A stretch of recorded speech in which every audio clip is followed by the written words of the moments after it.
ক্ষমতায় তো থাকি, তারপরে দেখাবে কি হয় দেশ নিয়ে।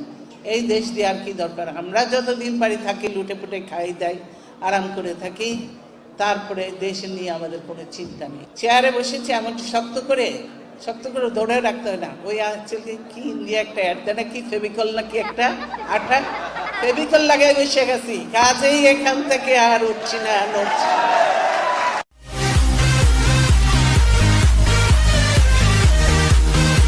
বিএনপির প্রতিষ্ঠাতা জিয়াউর রহমান মারা যাওয়ার পর টেলিভিশনে দেখানো হলো ভাঙ্গা একটি সুটকেস ও সন্তানদের জন্য ছেঁড়া গেঞ্জি ছাড়া কিছুই রেখে যাননি। অথচ বিএনপি যখন ক্ষমতায়, তখন দেখা গেল জিয়া পরিবার হাজার হাজার কোটি টাকার সম্পদের মালিক। কি ভাবছেন, কিভাবে সম্ভব?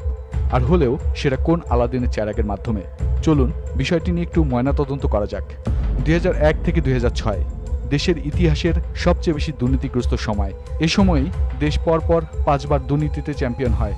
আর এসবের মূল কারিগর ছিলেন তৎকালীন প্রধানমন্ত্রী ও বিএনপি নেত্রী খালেদা জিয়ার জ্যেষ্ঠ সন্তান মিস্টার 10% খ্যাত তারেক রহমান।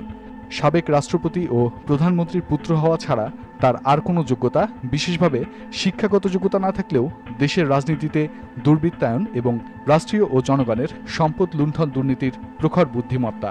এখানে গল্পটা শেষ নয়।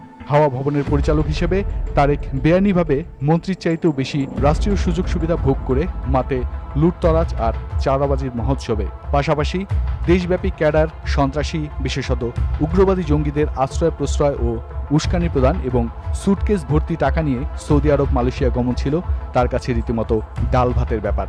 এখন আপনারাই বলুন, দুর্নীতি রাজপুত্র কিংবা এই বরপুত্রকে সমর্থন করে পুনরায় দেশকে পিছিয়ে নেবেন, নাকি যারা দেশকে বিশ্বের বুকে উন্নয়ন অর্জনের বিস্ময় বানিয়েছে তাদের সারথি হবেন?